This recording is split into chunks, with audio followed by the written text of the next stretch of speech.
Live from the backstretch at historic Saratoga Race Course, this is Racing Across America with Seth Merrow. Racing Across America is brought to you by Pinnell's Restaurant, a Saratoga tradition since 1922. 284 Jefferson Street, Saratoga, just minutes from the track. And the Clubhouse Racebook, 711 Central Avenue, Albany. When you can't make it to the track, make it to the Clubhouse Racebook. Also brought to you by Wizard Race and Sports.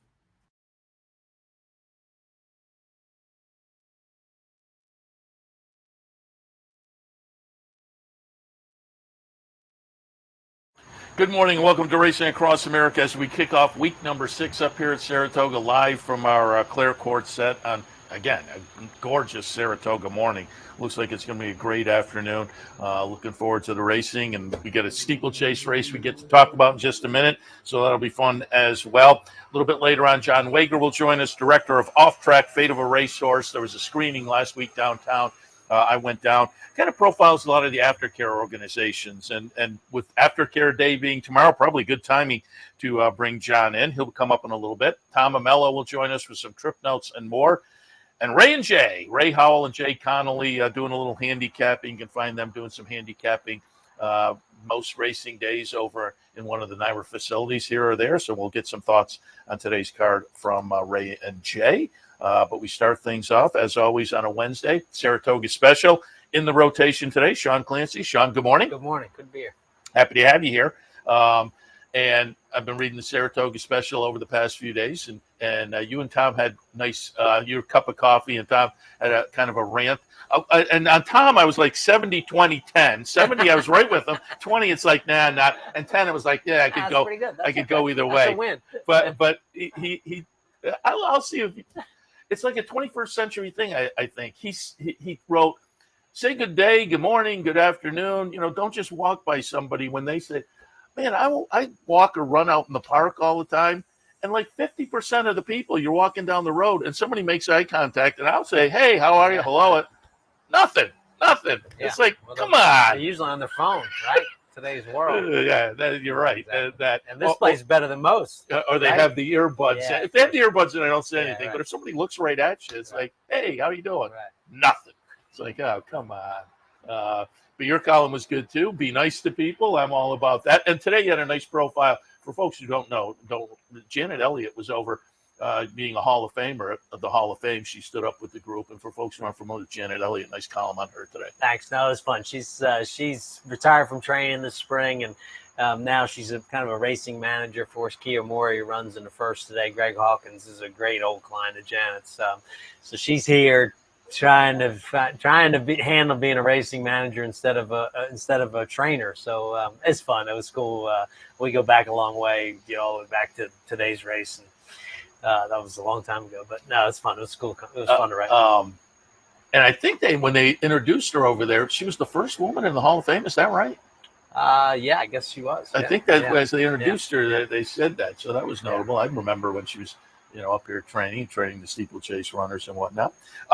Let's also, for folks who don't pick up the Saratoga Special regularly, it's recommended. You can find it on track all around town or at thisishorseracing.com. The website and all the back issues are available there as well. The handicappers are available every day online. John Sherpazian and Tom Law duking it. When you sat down, I said, I'm a little anemic this year with my top picks. So they have opened up on me. But I wanted to go back and talk a little about some of the races, which you guys cover, obviously. And I pulled up a replay going back to Saturday of the Saratoga Special Showcase. I thought a nice winner, had to survive an inquiry, but it was not, it was a pretty quick decision there. Showcase going out, Irad Ortiz on board for Todd Fletcher, and a pretty nice-looking 2-year-old for the team. Yeah, he's game. Gray Horse down inside there, finally finds a seam there. He was game to go through there. I actually was talking to afterward the Inquirers, 3 lights flashing, and was Todd, his assistant, and Irad all kind of pleading their case, and it was pretty clear cut. I thought. Yeah, I thought too. I was standing there next to Todd, and of course, a guy from the crowd says, "Take him down!" We were like, looked like we had a good laugh, right? It's typical of the racetrack, but no, that horse was very good. And Todd, I did a story on. He said that he texted the Harrells who own them in about mid-May and said, I think we got a nice horse here. And I asked him, I said, how often do you do that? And he says, not very often. He said, he hates to get people's hopes up, but he thought he was training above average then. And obviously above races, above average. Looks like a nice horse. We always, this time of year, you wonder who can go on. He does look like a horse that would go on, certainly distance and pedigree, style, demeanor, everything about him. Looks like he'd get better. After the race, distance, he thought the longer the better. Yeah, he said to me, he's like, sometimes you get these, 2-year-olds, like, can you get 7 in the Sanford? Can you get it? And he said, this horse is actually just winning this on ability, to be able to go 6.5 at this time of year. So nice horse, obviously would go on. He was looking at the Breeders' Cup. Obviously, he thought he'd maybe think about the Sanford, but that's probably coming back too quick to see how he come back. But Champagne or Breeders' Futurity probably. And then it is the 21st century. Yeah, exactly. But 2 nice wins so far. The Maiden Breaker was very good looking downstate on the 6th of July, and then again this past Saturday. Wanted to hit it just on one more because you guys wrote about it, and I don't think it was your column necessarily, but there was a nice column in the special today about Carson's run, which was just, I was watching first of all, I was walking out of the paddock with Terry Finley when he got the text from Cody Dortmund's father and said, we've got this. And he immediately became emotional then. And then the whole group is watching, as West Point tends to do. Terry was there, Tommy Bellhouse, the partners watching on the big screen. The place erupted. And then out in the winner's circle, it was Stephen Boucher as a partner, and he's gone through some rough times over the past few months. It was a fun win and a great story and very emotional. Yeah, for sure. And that's what we love about Saratoga. It's those moments where, horse racing is, it can really salve some wounds. It can really, stifle some pain and give you a little bit of an uplifting thing. I think about it, when our horses run, I think about maybe friends who aren't here, family's not here. I think about my father's 89 years old, and whenever we win a race, I think, man, I hope Dad got to see it. He's at the beach, he's at Rehoboth Beach. He was the first guy to bring me up here. And I think all of us in this sport have those moments. And, that's the beauty of horse racing, the beauty of Saratoga. It brings friends together, brings family. And, like I always say, our family, we don't have one family portrait. Like, why would we? We have win pictures. We have win pictures from, 1970. I was born in 1970, and we have those. And, we don't have one, there's no family portraits, but there were just win pictures. My brother's running the horse, and then, like 5 years later, I'm running the horse, and Joey's doing something else. That's how you kind of mark time. And that's the beauty of horse racing. And again, I had Terry in here, Terry Finley from West Point in here Friday, I think it was, and he talked a little bit about Carson's run, named after classmate of Terry's, condition similar to Cody Dortmund, and so it was very emotional. It was a lot of fun, and congratulations to the team there. And as I say, you guys had a nice article, kind of following up as you typically do as well. All right, I've said it a few times now. Just happy to get you guys in here and finally be able to talk about a steeplechase race with the weather up here. And I think it's a fun race. So the Jonathan Shepherd, before we get into the race, you formerly a steeplechase rider. Did you ever ride for Jonathan? I rode a little bit for him. I won 2 races for him total, and I rode for 13 years. So obviously I didn't he was champion trainer countless times, and I never rode for him much. I'm not sure why. I never had any luck for him, to be honest. I probably had more falls for Jonathan Shepherd in less rides than anybody else ever rode for. So I don't know why that was, but he's a legend in our game. That's why I kind of wrote a column today about Janet Elliott. She came up under Jonathan Shepherd. Actually was babysitting his children originally, and then worked in the barn and built a Hall of Fame career. So he touched a lot of lives. Legendary trainer. Yeah. Again, I was one of his biggest fans. He'd come up here every year. He would come up here with a horse who was kind of like at Delaware or somewhere in the Mid-Atlantic, typically for Augusta, and blow up the board here. There'd be at least one of them every year, so I latched onto him early. But all right, let's take a look at the Shepherd today. Grade 1 event for the jumpers. They're going to go 2 3/8 miles. I went with a bond, and I pulled up a replay of the race at Percy Warner back early in May. Nice win, short field, but as they come to the wire, you'll see the jock kind of looking over his shoulder like, I got this. Now, I wasn't quite sure what to make of the Smithwick last time as the beaten favorite, but I'm going to look for a rebound today to what we saw down the Iroquois meet there, Percy Warner. Kayamori, I thought was intriguing as well in the second start of the season. Zarek the Brave comes in from Europe, and jumpers are more prominent over there. So going to take some action there. Maybe you can give me more insight. Class-wise, I wasn't sure what to make of Zarek the Brave. So I put that one down the third spot. But what did you see in the Shepherd? Well, class-wise, he was running against the best horses there are in the world. I mean, he was running against State Man and Lossy Mouth, and those are proper grade one. They're actually stable mates, but, you know, he was fourth in the champion hurdle at Cheltenham. Proper horse. I mean, really, really good horse. The question marks, Willie Mullins sold him. Willie Mullins is the best steeplechase trainer ever. And sometimes, you know, you wonder how much is left there after he sells a horse. That's one question. I know they paid plenty of money for him, so maybe it was more, you know, they got an offer and they wanted to sell him. I know the owners of the horse, they do sell. So when a horse maybe isn't going to be a proper grade one horse over there, but first start in the country, I mean, he's got some, I mean, if you're going to, I think there's times when you got to take a stance, and he's going to take a lot of money, and it's probably a good time to take a stance against him. He's the best horse. But making his first start in the country off the layoff, you know, there's things against him. Now, a friend of mine, Aidan Coleman, who's a proper British, retired now, British jump jockey, but he said, well, it's like a roulette with a black or red. He's either going to win or he's going to run out. Like, it's just black or red, and that's actually a good way to put it. Really nice horse. Tom Garner bought him. It's fun to see Tom Garner with a nice horse. He won this race actually last year as a jockey on Awaken for us, and I went to congratulate him, and he said, "This is it. This is the last grade one. I'm retiring." I'm like, "Whoa, wow! Wait a minute." He actually rode a few road races that fall and rode Awaken this spring, but he's training now, so it's good to see him with a nice horse. But I think if you're going to take a stance, it's probably a good time to take a stance against him, mostly because there's not going to be any value. Alban's very good. I mean, his races this spring were really good. My only concern was coming off Lasix up here, and the way he ran up there, and he just got. I heard that he did not bleed, but I just was a little worried. Like, I'd give him that because it was first start since May, and he got tired. He ran up there and just got legitimately got tired. There was that humidity early in the meet, and I'm wondering if maybe that was more humid that day. He also gets 4 pounds off, so I give him a little bit of a break. I think it's a good time to give him a break. I mean, you can excuse one. I mean, you know what? It's, you know, you look at sometimes you draw a line through one race, and that you could draw because he actually ran up to a point and looked like he got legitimately tired.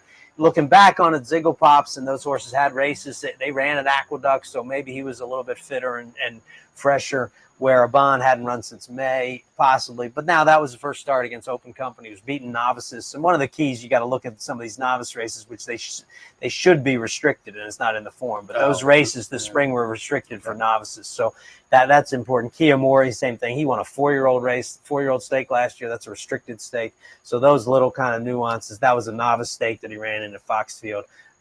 And he actually was trying to run in the novice stake that's been rained out, and they finally just said, let's run him into grade one. Zarek the Brave, too. He was going to run in the novice 2 weeks ago when it came off. But it's an interesting race. I leaned a little bit to pick a number, probably. I thought his first race was pretty good. If he advances a little bit from that, I thought he would be tough. And a lot of the others are kind of made, you know, some of the others are probably stabs, but I wouldn't talk you off of Bond. I wouldn't talk you off of pick a number. And the only reason I would talk you out of Zarek the Brave is price. And, you know, if there's value there is a big question. That was kind of on the same boat. Taking a little just because he's got questions. First start in the country from Willie Mullins. You know, he's a bit of a layoff. It's different here. You know, that's all. You know, when you look at something and say, you know, would you take him at even money doing something he's never done, or if he's 6-5 or 8-5, he is doing something that he's never done. So there are times to take a stance, and it might be a good day to take a stance. It'll be fun either way, because we haven't seen enough of the jumpers. I love the steeplechase up here. It's a lot of fun, and with the weather, it's been a little bit of a challenge this year. But the Shepherd, you alluded to it. I should have called up the replay as you were talking, because I was going to talk about it. But before we let you go, just remember last year, Awaken, and the folks look in the forum and see River D. That's Sean under the ownership title, and you get a grade one up here. Last year, what was it like? That was just, for me, it was, I won that race twice. So I won it once as a jockey in 98, 25 years later to win it as an owner. This place for me, because I'm one of those guys that does do both. You know, I'm a real crossover, flat racing and steeplechasing. So to win that here in Saratoga in front of everybody, I think I wrote a column about it. I'm like, I've watched since the Saratoga Special. I've been watching, you know, 23 years. This is our 24th year, but been watching 23 years of grade ones, watching somebody else win a grade one. I mean, and I pride myself try to watch it with them. Like I was standing between Shirley Jerkins and Jimmy Jerkins when they nailed Wicked Strong and the Travers. There I am. I'm watching them win a grade one, and then somehow by the grace of God, that like there I am winning the grade one. So it was a really special moment. It was really like we talked about earlier. It's your family. I know my dad's watching, and then Tom Law, my nephew Nolan, my son Miles is watching from home, and that's the beauty of the sport. Where you have those moments. And this game is so tough, as we know. You lose so often, so occasionally it goes right, and that's why you do it, for those moments like that. So for me, that was a absolute career highlight.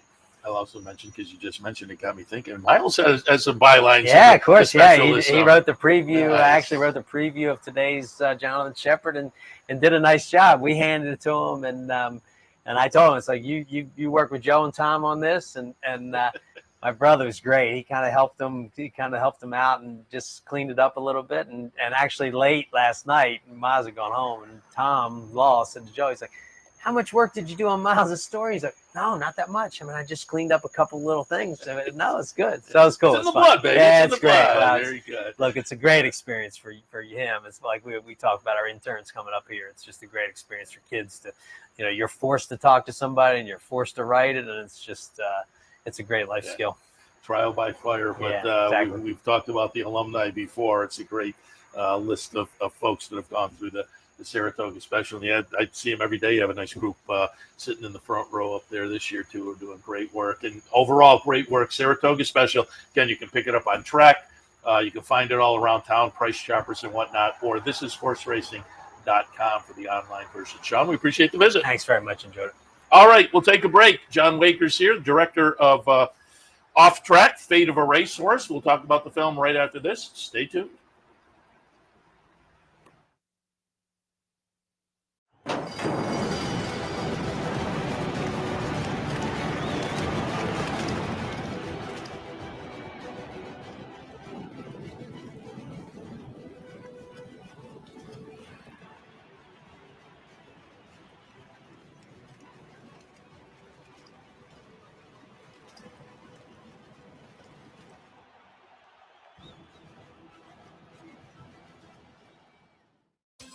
Capital OTB is now streaming live on Roku. The RTN Racing channel on Roku lets you watch OTB TV live through your Roku device or your Amazon Fire Stick, rather than being limited to computers and mobile devices, which means you can now watch OTB live wherever you are.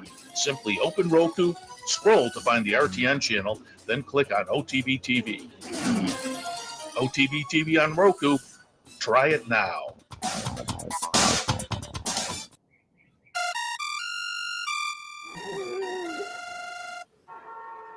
Come on. I want sales reports on my desk by Monday. Whoops. My bad. Love racing? RTN brings you every live simulcast on your home television, plus live video streaming and race replays on your PC and mobile devices. To order, visit rtn.tv. RTN, a breed apart.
Welcome back to Race Across America. As promised before the break, joined by John Weir, director of Off-Track Fate of a Racehorse. There was a private screening downtown, involved a lot of folks who were in the film, and kind of profiled some of the aftercare facilities that we talk about often here during the year. And it was a really nice time downtown, and kind of a question and answer period afterwards about the film and about some of the organizations.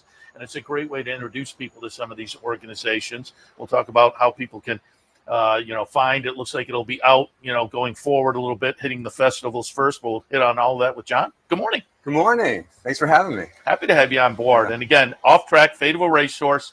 Talk a little bit about the impetus for the film. You're involved with prominent owner Jay Hanley, Goodnight Olive, and I said earlier when I was kind of prompting your visit, he lost track of some of his horses, and because of that, he became interested in aftercare. And then I guess he reached out to you. But talk about the impetus for the project. Well, that's a great question. So Jay, Jay, as you said, was a horse owner, and he cares deeply about his horses. So he like you said, he lost track of some of these horses, and as you know, there's no way of tracking the horse once it leaves the racetrack. So.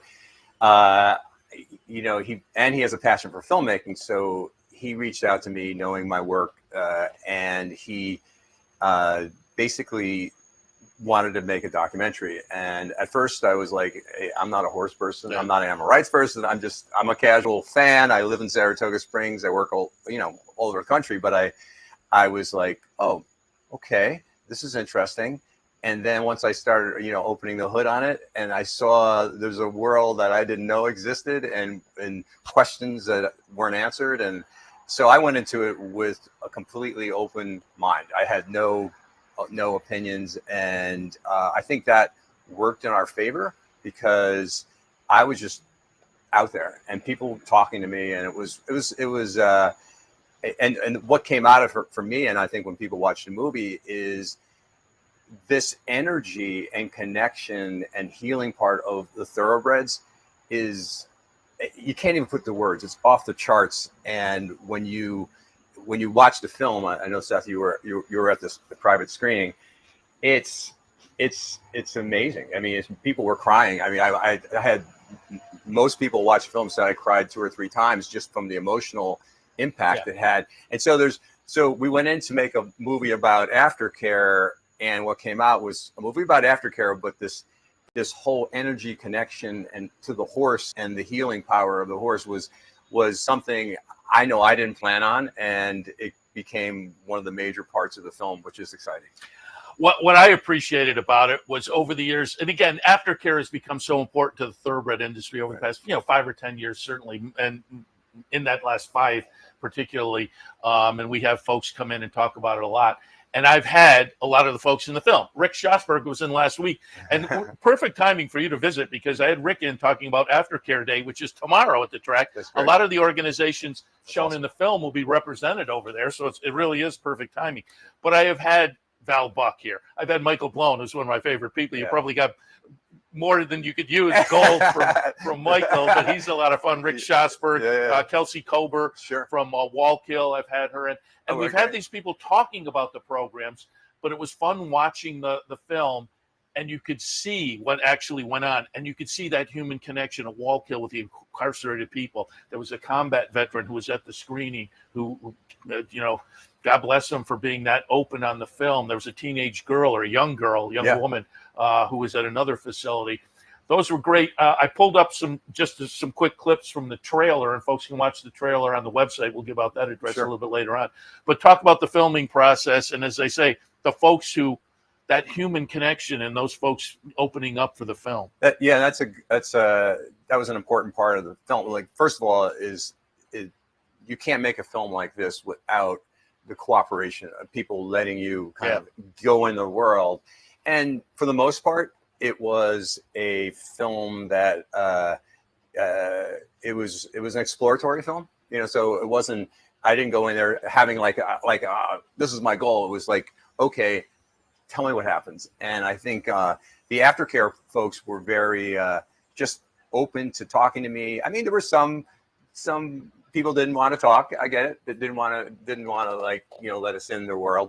But most people were like, oh, yeah, this story needs to be told. And I think that was part of it. Now, one of the things in the film that you witnessed is that we didn't just shoot in Saratoga. We went to Colorado, we went to Kentucky, we went to Florida, we went to Ireland, we went to Wallkill Prison, which is down near the Catskills. And, so we were everywhere. And we didn't just, we took it all in, and we took all sides of it. And so I feel one feedback, a couple of things I got from people who were not horse people. I wanted to make a movie and Jay did too, Jay Hanley, that was not just for the horse industry. And I think we succeeded, because I had this one, I'm not going to say who, it was a husband of one of the Aftercare people who, you didn't come, but we went to next door for a little after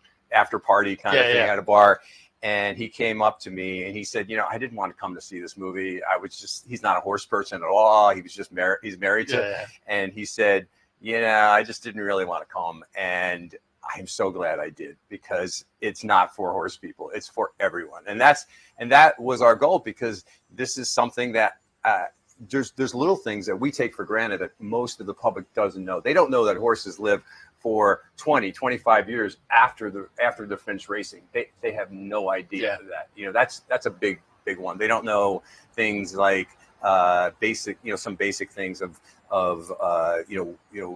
or certain thoroughbreds don't want to race. They're trained, they're spent a lot of money on it, and they just don't want, their personality is not geared toward it. And so there's that, and then there's just the idea that a 1,200-pound animal has to be maintained for 25 years plus after they're done racing.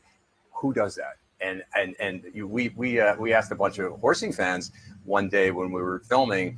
A lot of it didn't make it to the film, but it was interesting. Just random people. Do you know what happens to racehorses after racing? And 98% of the people had no idea. Which is interesting. And we said, do you know how long horses live? And most people had no idea how long they lived after racing. So I didn't feel alone sorry to touch it. I didn't feel alone in my ignorance. Like, I learned a lot, so it was good. How did you decide where to go? Again, it's international too. You talked to an Irish woman. So how did you decide what your shooting schedule is going to be, where you were going to go? It was kind of like hunt and peck in the beginning. It was like one thing led to another, to another, to another. And we knew we had to leave the Northeast, because Saratoga is a great place. We love it here. I live in Saratoga. It's a great town. But we have a different perspective than people in Colorado. We have a different perspective than people in Kentucky. Kentucky is, it's Kentucky, and South Florida is a whole nother thing. And so we didn't want, and in Ireland, of course, we talked to the head of Aftercare for all of Ireland. So, Ireland was interesting because they have a different perspective. And so we needed to kind of get out of our bubble. And so that was an intention from the beginning, not just to make a Saratoga only thing. So, and when I needed help, I said I needed to go somewhere. I needed to talk to someone. I just put it out there in the network of the Aftercare. Like Diana Pokulski was in there, former director, first director of Thoroughbred Retirement Foundation. And, I mentioned some of these names. So these people were, Rick was great, just Valerie, Buck, you put it out there, and they're just so, that's one of my takeaways is working with horse people, especially Aftercare people, is they are so genuine about their love for the animal and the fact that they're not doing it for the money. Aftercare people are doing it because they love horses, and I found that also about people in the industry, the trainers, and these, all the people in the industry in general. You don't do thoroughbreds and racing because it's all about the money. That was one of my big takeaways, because when we arrived here many times at 4:30 in the morning to start filming, and they were already here. And you're like, oh my God. Yeah. It's like, I think a lot of fans don't understand that because they aren't exposed to it. And I think we opened the window a little bit on this film to let them see that. And I think you did a great job. Again, you really feel from the folks who are administering Aftercare, like Val Buck and Michael Plone is always very entertaining, but he's really dedicated with old friends down in Kentucky. Michael's like a professional stand-up comedian. Yeah, I think he's I've had him here, and we have great stuff on the air. It's even better when the show ends and he sits there and tells stories from the days writing about movies up in Boston. And you saw some of that in the film because I was just following around. So that was kind of like the off-screen, behind-the-scenes Michael. So it was fun to see that. It was definitely fun. He was supposed to be there actually. He ended up last minute having a conflict, so he couldn't get there. So he was supposed to be there, but he was great. So again, you definitely convey the love of the horses from those people, and the horses' love for the people with, as I say, the folks who graciously let their story be told, which was interesting. I had one filmmaker. Sure. I'm a film school graduate, Sure. and I own a television production company in town. So I'm imagining hours and hours of footage. So what was the editing process like? Because I'm sure it's like, oh, this is all gold. So what gold do we put into put it this way, it took a lot longer than we planned on, and there was a lot that didn't make it to the film because one of the hardest decisions, as you know from being a production guy, is what not to get in the film and to not get caught up in the weeds of something that somebody who's not a horse person we're going to lose them. So I think we succeeded in that, and the movie's only 1 hour long, and it's long enough to be comprehensive, but short enough that someone is going to say, hey, I can take, I think I'm going to dive into this. And I'm curious on your end, you watched the film, when you were watching the connection, the human connection part, like with a combat veteran or with the those rough guys, those really tough looking guys in Wallkill Prison, and seeing that, what was that like for you? Well, like I say, I've had Kelsey from Wallkill here before. I've had Val Buck talk about but I've never seen the actual. They talk about the connection, but it's much more impactful to see the actual people and commenting on the connection is made. And I think it hits the mark, and I think it did a great job there, certainly. Yeah, so it's an interesting stat because I do feel like that you have to witness that, and you can words don't explain it, so you have to witness, and then that's what one of our goals was to be there, and so the audience can feel like they're part of it. And I think something like that, you can talk about it all you want, but when you see a combat veteran talking about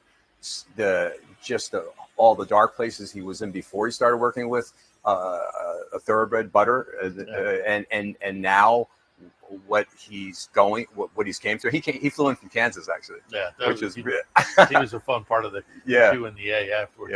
Got to wrap it up, but before we do, you mentioned during the Q&A, maybe a while before we get a release, because you're going to hit some festivals first. I pulled up a graphic that shows the website, offtrackfilm.com. Folks can go there, learn more about the film, and also watch the trailer. But just talk a little bit about what the process is going to be. So it's going to be multiple facets, but we first go out to the film festivals, and then we see which ones work best for us and them. As far as the festivals. And then probably simultaneously we'll be looking at distribution. So it's an interesting topic because there's not a celebrity, even though horses to me are the celebrities. So you have to fill a hook or a niche in the market, and I think our way to get people to watch it is that human connection and healing part that I think. People were, whoa, wait a minute, horses can help me. I mean? I think that's our way in. So it'll going into the fall, things will start like developing, and we'll have more information on the website so people can go there, and then hopefully soon everybody will watch it. You know? Yeah, and I highly recommend it because, again, it gives you, we've had those people here before describing, but to see all these things in action. And some of the facilities, it's just somebody has a retired 3 horses maybe that are just taken care of. That's part of Aftercare as well. Yeah. All needs to be funded. Again, it's Aftercare Day tomorrow. There'll be representatives from a lot of those groups here, but you can check it out and kind of, donate as well because they all need some funding. And hopefully the industry finds a more coherent way to maybe do that. Maybe this helps lead to that. But in the meantime, lots of great work being done out with the thoroughbreds and Aftercare and profiled very nicely in the movie. Again, Off Track, Fedor Racehorse, director John Wager. Appreciate the visit. Yeah, thanks for having me. All right, we'll take a break. When we come back, Tom Amello, a little bit later on, Ray and Jay. All of that right after this. Stay tuned.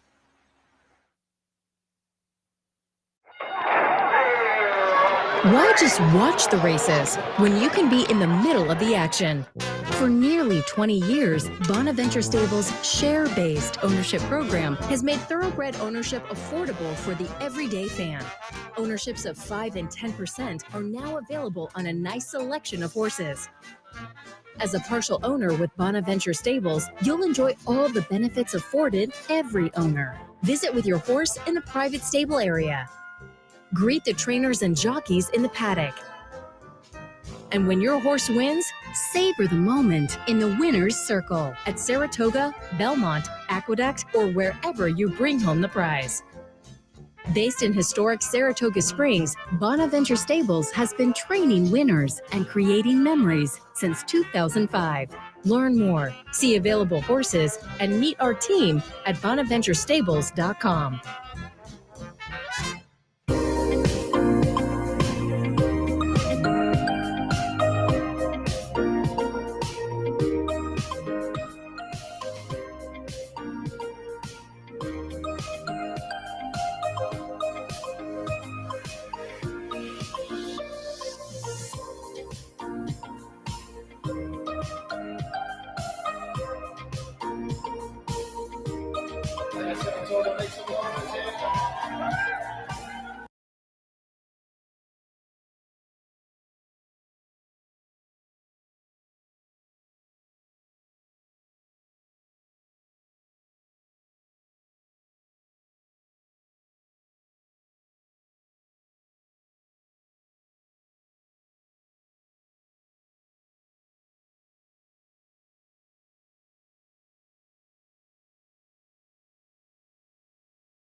Welcome back to Racing Across America. Wednesday means a visit from Tom Amello, some trip notes and more. Tom, good morning. Good morning. Morning, racing fans. Here we are at the start of the third week before we're out of here. Is that the nupulate? What do you call it? We have the penultimate, the ultimate. What do you call the third week before you go? Third week before you go. Question. Maybe we have to come up with a new. Anyhow, it's the third week. We're in anticipation of an interesting Alabama without Torpedo Anna. And, the racing continues, if you will. And so do the questionable forecasts. But we have a gorgeous day today. And thankfully, the jump race gets to go on. So we'll take it while we can get it, certainly. Any thoughts over the weekend? I had Sean Clancy on earlier. We looked at Showcase, nice winner, Saratoga Special, nice little 2-year-old. We'll see, though. They all look nice at this point with, only 2 or 3 races. They all look pretty good. We'll see how it shakes out.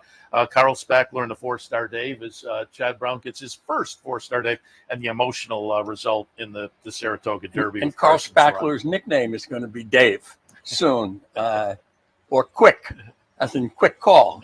Yeah. Once you get 4, you're starting to move into that territory. Yeah. Carson's run was a good win too. Yeah. And then once again it was Dylan Davis week, and he's doing with the Davis clan is doing well. They're doing what Robbie used to do. They're winning races at huge prices. Yeah. I love it. No, good for the family, good for them. Dylan has a nice ROI certainly, but he's having a great meet.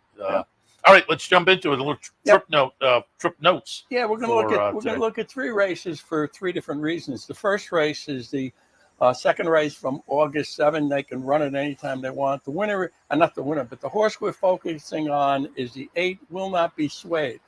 Right out of the gate, this one really slams into the gate and hits it hard. And she's up on the outside here, and she's going to move up into contention. And I wanted to watch this race because in this particular case, the gate problem really did not impact her ability to run and compete as it does in some situations, and really for 2 reasons. One, she was in the far outside post, and so after hitting the gate, she didn't run into anybody, and nobody ran into this horse.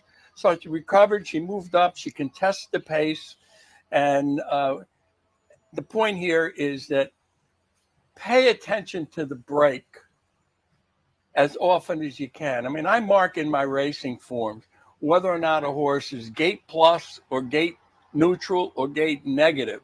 And it doesn't matter what kind of running style they have to me, because the horse who actually has the lead doesn't necessarily break from the gate first.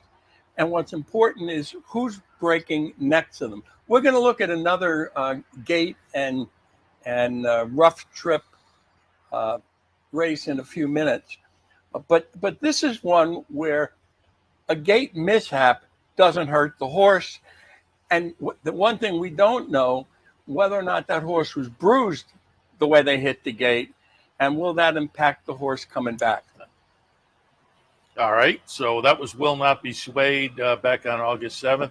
Got one from the Saratoga Special. Yep. Speaking of Showcase and a nice win, but you're looking at number 1, Smokin' Wicked. Smokin' Wicked is a Dallas Stewart horse, and if you haven't noticed, Dallas is having a great meet. I picked this horse despite post 1, and here she breaks really, really well. I think this was a wild race, especially when we see the head on. The 9 favorite Keep It Easy stumbled badly at the start, falling into the 8 Good Directions, taking both of them out of the race. So those are international trouble trips that'll be printed and written about and groaned about for a long time. Smokin' Wicked breaking from post 1. She's inside. As we get to the turn here, Smokin' Wicked's going to angle out off the rail into the 2-3 path. Now, in doing so, it's really interesting. Right here, the 1 is going to float or bump the horse who is outside. I think that's the 8, right about there. And they make contact. You see the hind end of the horse in blue, right? So now they're vying in the lane here and really playing off or bumping off each other. And then the inside horse, I think that was the 6. The 6 hits the 1, who hits the 1 into the 5, I think, or the 8. Yes, the 5. And so nobody is prevented from running, but they all are impeded in their own way. And here we have it. There's the start on the outside of Keep It Easy. That's a West Point horse who was favored. And, it's always interesting. When the favorite has trouble, you don't know, the race unfolds, and you could say, well, it's a phony race because the horse who the public thought was the best horse in the race never had any impact on the race. Now, I don't think we could argue this is a nice race, and Showcase just wins for fun, but it really wasn't a strong field. It's not one of the classic Saratoga Special. But as we come around the turn again, you can watch these horses, young horses too. Hey, what the heck's going on here? Get off me. What are you doing here? I have a good friend who, you'll like this, Seth. He's a very creative guy, very funny man, and he makes captions for events, right? But he can't draw.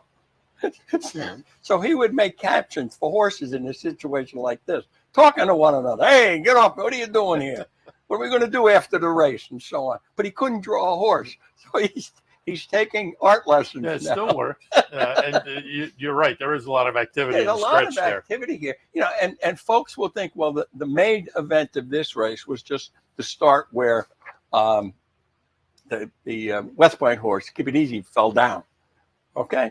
Well, the third race is a little different, and I hope interesting in a different way. We're going to take a look at the head on here. The number 3, Iridescent, is going to be urged from the gate. So here he is in the blue cap, and you can watch the jock was kind of pushing him to get position. And there you see he shies away. Now he's going to move up into clear space. I've learned since talking with Kerry Thomas, horses want to move into space. Now the jock is sitting chilly here and competing. And what's going to happen, they're going a mile here. And as this race unfolds, Iridescent, the 3, is going to weaken somewhat. And if you watch there's a no push finish, absolute no push finish here. I mean, he knows he's in contention here. Now these other horses are coming up to his outside. He's about to get inhaled. And Iridescent, you watch the arms of the guy in blue, the jockey in blue. He gives him 1 hit, 2 hits, and now watch his elbows. He's done pushing. He's off the equicizer. Right? He's done. And so here's a horse that went a mile, or tried to get a mile, showed speed on his own. He really wasn't hard urged. And now is allowed to just kind of finish out his run casually. I think that this horse is going to get a class drop and a cut to 6, 6.5, or 7, Iridescent. So it's not necessarily a trip. It's watching a race to see what happens in this spot and where he's going to go in the next spot. And again, that was Iridescent. Tom, before we wrap it up, we talked some wagering as well. And I texted you. I'm going to give you credit. Last week, I never played a pick 6. And I talked about the next day. It was last Wednesday. I never played a pick 6, but I talked about it last Thursday. I played a pick 6 ticket. 3 singles, went 2 deep in 3 legs. It was an $8 ticket. Wasn't a huge pick 6, but it was $500.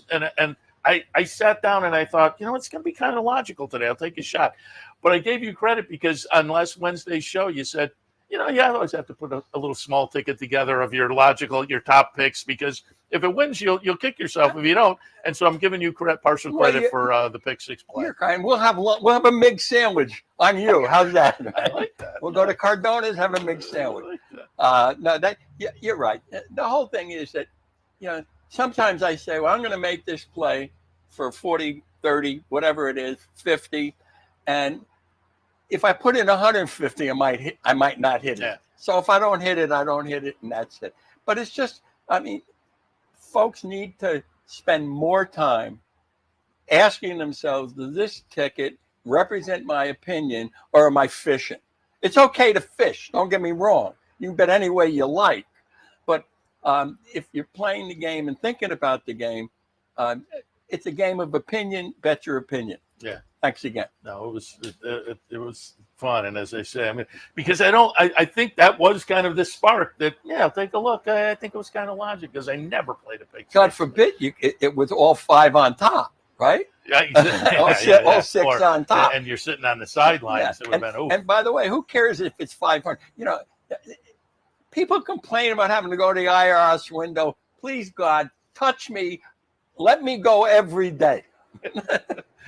No, like I say, you pick 6, you're thinking, but believe me, I was happy with the 5. Absolutely. Tom Amello. All right, we'll take a break. Going to be Jay Connolly and Ray Howell coming up next. Ray and Jay, normally we talk low rollers with them, but they're doing some handicapping over on the front side this season in some of the NYRA facilities. So we'll get some ideas for this afternoon. Stay tuned. Turn your love of racing into savings with equine discounts through the NTRA. Purchase through equine discounts and receive great savings on well-known brands like John Deere, Sherwin-Williams, Big Ass Fans, Farmers Insurance, and Office Depot. Join thousands of other equine members and support companies that give back to the sport we all love. Call 866-678-4289 or visit equinediscounts.com to start saving today.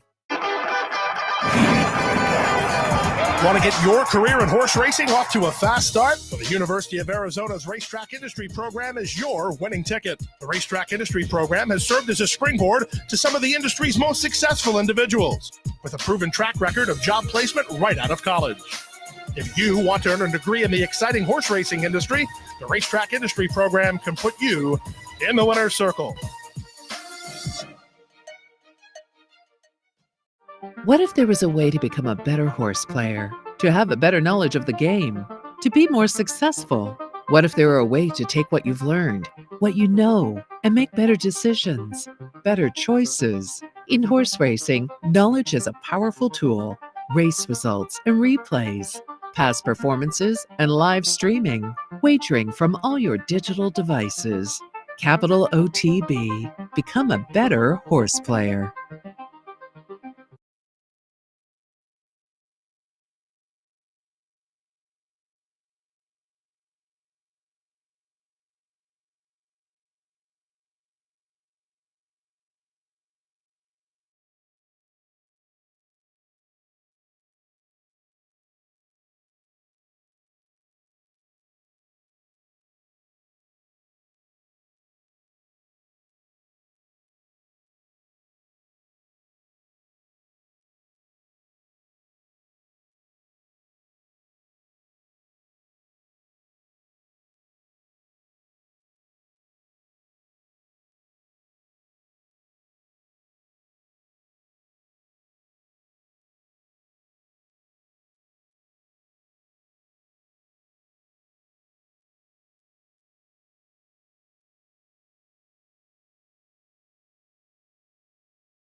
Welcome back to Racing Across America. As promised before the break, we are joined by closest to me, Ray Howell, also Jay Connolly. Again, I mentioned at the top, we've had Ray and Jay on before talking low rollers. No low rollers this year, but talking to you fellas, it looks like maybe next year we'll bring low rollers back. Because as I said, I'm not even an NYRA person, but I've been pushing it so much over the years, people are coming up to me and saying, low rollers, come on, bring it back. Yeah, I think the feedback from the crowd has been like tremendous. So hopefully that works its way through. I think we'd like to have it back. Yeah, we definitely would like to have it back. I wouldn't say we're assured that it's going to be back next year, but we're looking at more like a pause, and that will be back next year. So that's the plan. I'm all for it because I was a big fan of low rollers, and it's been a long time since I put one in my back pocket. So I wanted to get my shot again this year. It's been probably 2 or 3 years since I've actually scored in one, so I'm hoping for the comeback there. When I heard that we were going to cancel it, I figured for sure we wouldn't be on the show. I thought our TV careers were over. No. Your TV career never really started. That's true. Yeah, to be fair. 1 year is not a career? No. Okay. We've got you guys plugged in. And so fill us in now. You guys do some handicapping over on the front side for some of the groups that come in? Yeah, we actually have been doing it for quite some time. Jay actually maybe twice as long as I have, but 1863, the verandas, we do private parties, we do corporate parties. Yep. We do children's parties as well now. We don't do children's parties. So we do guest handicapping for those private events, and Jay's actually got today. He's doing one today. Yeah, I've got one today. Yeah. Had a bachelor party last Saturday. Went awesome. It's a great venue for that. The verandas are an awesome venue for like bachelor parties, bachelorette parties. Oh, I've said the verandas, if you have a big group, that's you're top of the stretch, you're right at the rail. They're a lot of fun. And you get right. Yeah, can we do a quick shout out to Kevin Quinn, who does the hospitality for NYRA? Yeah. So Kevin's been instrumental in giving us a chance to work. And, there are a lot of opportunities for hospitality. Actually, in today's racing forums today, we're talking about Pimlico and the New Belmont and how they're going to be focusing on the guest experience. So if you haven't taken part of that, there are still opportunities this year to go on our website. There are discount coupons, and you can, maybe Veranda's 1863 Club, some of the hospitality areas which are available. Very good. And before we get into the horses and talk a little bit about what stood out to you so far at the meet, and we'll do a little handicapping as well, Jay, I have to just ask you, because I texted you earlier this year. It's going back, I don't know, 2 or 3 months now. I'm taking end of the day. I'm kicking back on the couch. I'm watching the local news. Sports comes on. Jay Connolly, coach, baseball coach, team wins the sectionals. Reflect a little bit on it. What had to be a great season. Oh, it was awesome. I don't know. It's coaching's kind of like an interesting game because you get so wrapped up in what you're doing on like a daily basis. You don't kind of, widen your view to appreciate everything that's going on. So I tried to like appreciate that whole run. We made it all the way to the state Final Four. Kind of just a scrappy, hard-nosed baseball team. A lot of small ball. It was super fun. Hadley Luzerne, right? Yes, Hadley Luzerne. And thank you for giving me that text message afterwards. I loved it. It was, like I said, it was wild. I was like, hey, there's Jay. And then reading the follow-up story, it seemed like it was a lot of fun. The sectional game, you said they hadn't won a championship in something like 25 years, but some of the former players were there. Yeah, we hadn't even had a sectional win since '96, and no sectional championship since the late '60s. So yeah, we had a lot of like former players along for the ride. Circumstantially, the guy that had through the last sectional win, he awarded the game ball to the pitcher with the first sectional win that we had in the first round. So it's cool. Very good. It's So good. Congratulations. Thank on you. that. All right, let's get into before we talk about today. Just reflections on the meet. Ray, some meet highlights. I think I pulled up what I thought was a meet highlight. Certainly it has the potential to be a further meet highlight. I pulled up the Coaching Club American Oaks, the win by Torpedo Anna. That may obviously going forward, but so far what stood out to you, Ray? I thought Carl Spackler's performance on Sunday was terrific. I really thought what looked like a close race on paper, he just kind of dominated. And he came home in 22 and change. If he maintains that form, I think he'll just relish Del Mar, to be honest with you. I thought that was kind of a standout.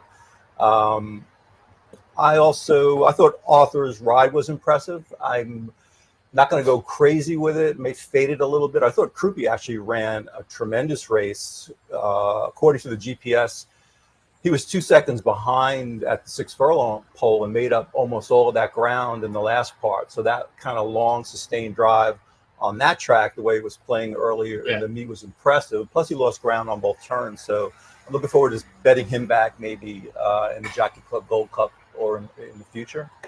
And the other impressive race was Ferocious, the 2-year-old, who it's been a while since I've seen a 2-year-old look that good in the stretch. That really was just in hand and dominated that field. We don't know how the field was, but he looked great. He ran 109 and change, and that was a nice debut. Yeah, I agree with all of those. Carlos Backler, very emotional, and Ferocious did look very good. Yeah. Jay, what stood out to you so far? I think the depth of the jockey colony is impressive to me. Working with customers a lot, there's a lot of like newbies, and they just want to say, well, who are the good jockeys? Who are the good jockeys? And in the past, I always had to default to, NYRA, and a long time ago it was Johnny V and Pletcher. And I think the cast of characters is like really expanded this year. And, my line now is I don't really look at them. I don't want to hold any like bias against anybody. I think we've got probably 7 or 8 guys that can win races. Jose Ortiz really heated up. I'm hoping he carries it into today a little bit with some of my picks. He heated up Sunday and Monday at Colonial. And, if you look at his stats here, he's probably like 6 or 7 down the list. And that's Jose. He's tremendous. So Dylan Davis with the ROI. Oh, yeah. Dylan Davis just crushing it. You really can't go wrong with this colony right now. So to me, I put the blinders on the jockeys and try and focus on what horses are fast enough to win and the trainers that are kind of peaking or in a hot rut. I think you're right there, because normally it's always a lot of fun, the trainer and jockey battle that goes on here. But this year it's more than the top of the battle. I think, as you say, the depth of the colony is extraordinary this year. I have a little fun fact that even though Rosario, Lizcano, and Kendrick don't have a lot of winners, their horses are in the money about 45% of the time. So if you're going a little deep in your exotics, those are guys that you may want to use underneath a little bit. They've really ridden well. They just don't have the mounts aren't as live. Interesting, because that is worth, if you're a vertical player, right, it's worth kind of paying attention to that kind of stuff. All right, let's get some opinions from you guys on the late pick 4 today. 9 race card today. There's a carryover in pick 6. Keep that in mind.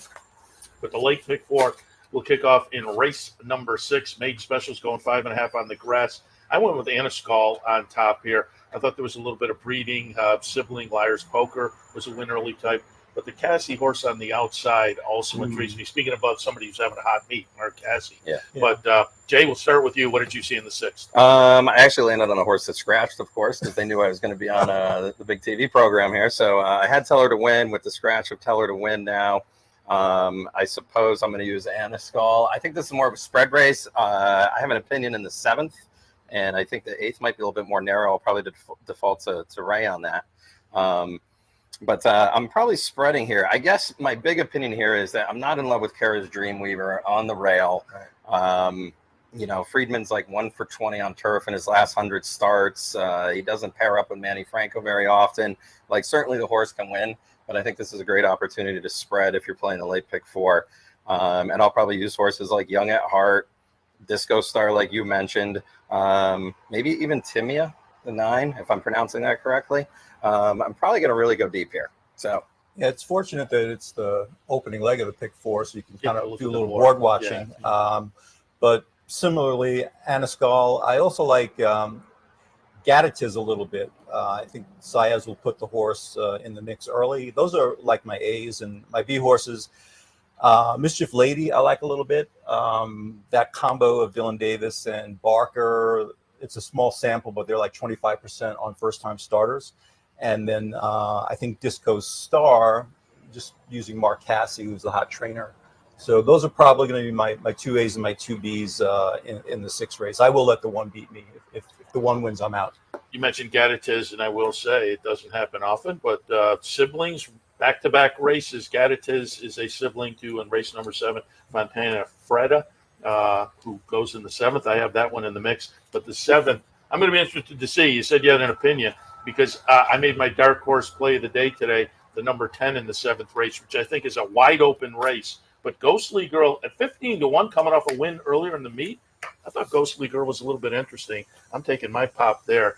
But, Jay, what did you see in the 7th? Well, I guess I'll start with Fontana Freda. Again, my pronunciation's probably terrible. That horse has like definitely the look of what will probably be the betting favorite. I landed on Violent Vixen though.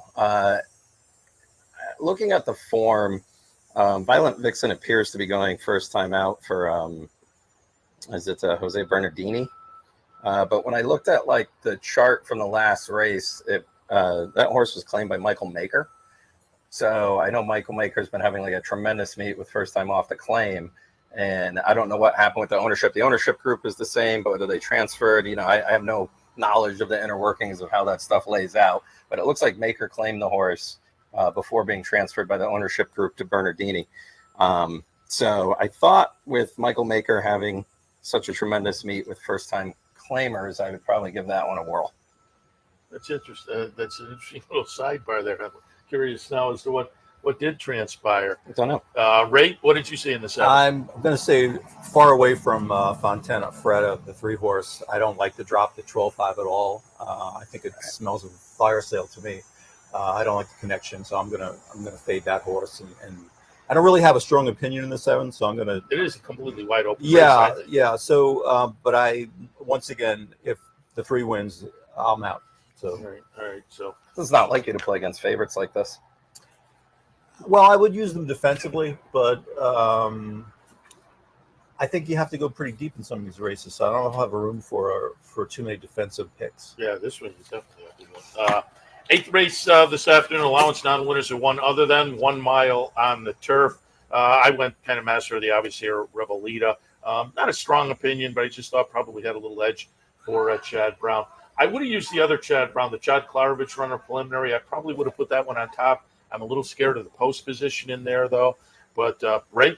Yeah, I'm going to certainly use Revelita as my A horse. I believe Destiny Star with Saez, and I will not let the other Chad. I'll make sure he's on my tickets because I've seen that movie before where the other Chad wins at a price and you discount him. And I also mentioned Beats a little bit, the 2-horse, Billy Mopp's horse. I thought might be a little bit of a player. Yeah, digging into like the history of the horses that Beats. I wasn't like super thrilled to use Beats. Obviously, the 4 Revelita, I think kind of like lays over the field. You can make the argument it's the most likely winner on the card. That horse. I get the other Chad argument. My reservations also like the 8 furlongs on the inner turf. Revelita's 1 on the inner preliminary, hasn't even raced on the inner. We don't know if she's going to handle the turns or not. I thought maybe the other interesting horse was definitely Destiny Star, so I'm with Ray on that. I think that the fields that Destiny Star has faced have gone on to some graded stake stuff.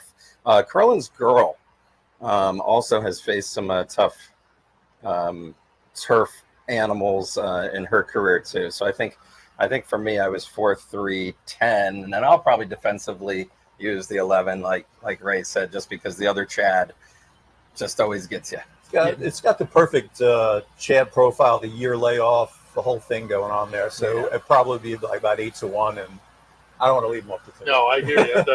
And I have the horse right underneath with the post position plus the layout. Yeah, was a little bit of a concern. All right, we wrap it up in the 9th race today. Optional claimer, starter allowance 5.5 on the grass. I pulled the 8 in Hilarious Affair for Mike Maker. Not a lot of confidence. I think you could go in different directions and have similar confidence. Java Buzz, Gaslight Dancer. But Ray, what did you see in the finale? I'm going to take a stab with a horse Jay does not like, King Moon Racer for George Weaver. I'm just going to take a stab. The other horse I liked, Dr. Ozaran, had scratch. So those are the 2 I was kind of leaning towards. But I think Jay has a very strong opinion of the 9th race. Super strong opinion. Ray, by the way, is just busting my chops up. My really good friend owns King Moon Racer. A couple of my friends own that horse. So you don't like it? Ray's just given to me. Right? Pratt getting off is not ideal. I know that they were super psyched to have Flavian on last time, and the horse ran like really well. So, I mean, you have to assume that him getting off for Java Buzz has some meaning. I would assume. I mean, I think if the owners had it their way, they'd probably want Pratt on. Java Buzz, again, kind of like has the look of the horse that's going to be a favorite, whether whether he's beatable or not, I think I'll probably take a shot with Gaslight Dancer. First off the claim for Dick Dutrow. In his last 100, he's claimed that he's run 7 back and won with 3 of them. I think that horse loosely fits. You got my Jose Ortiz coming off a hot streak kind of angle going on with that horse. I really thought this race was pace dependent, though. The scratch of the 4 is a big deal. Yeah. I'll probably have to revisit it. The pace was going to come down to the 3, the 4, and the 9, and with the 4 out, Java Buzz probably moves up a little bit there, and Final Verdict probably is in with a shot. Gaffaleone rides for Barker pretty well in these starter type races. They've run 6 horses and won with 3 of them. Tyler has. So some of these trainers like Weaver who haven't had great starts to the meet, I would imagine they haven't forgotten how to train a horse in 5 weeks. That's so right. With 3 weeks left in the meet, I'm trying to find some of them that might warm up a little bit and provide a little value. And he has a crazy record here. Looking at 21 starts, 1 win, 7 seconds. Right. So the horses are running okay. They're just not breaking through. Right. I always take an extra look at kind of a quirky record like that. Jay Connolly, Ray Howell, appreciate the visit. Again, we'll look for maybe low rollers to come back next year where you guys are at the desk signing folks in. That's always fun to hopefully shoot the breeze. That'd I be know great. it's very popular, so we'll hope for that for next year. But this year, people maybe catch if they're coming over to some of the facilities, the NYRA facilities here, and enjoy some of your handicapping in that. Or just if they're passing you on the front side, they can ask some opinions. Then, well, listen, they've certainly passed us and asked us about low rollers. Opinions are definitely heard on that. Yeah. So sure. Yeah, we're always around and available. So And say hello to your wife for me, too. I will do that. Thank you. Let's go. When Equidaily was active, coming back shortly. When I was active, I dealt with her quite a bit when she was at Jockey Club now, right? She works for the Jockey Club. Yes, she's does a lot of the owner registration, silks.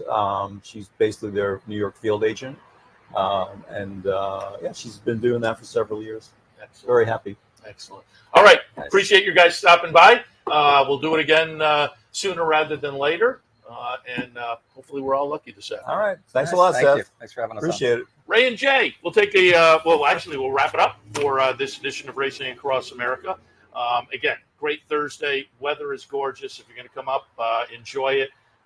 Otherwise, if you want the air conditioning down at the Clubhouse Racebook, prize wheel day. So keep that in mind, 711 Central Avenue in Albany. But as far as the morning programming, back in tomorrow, 9 a.m. handicapper support, 10 a.m. Racing Across America. We'll see you then.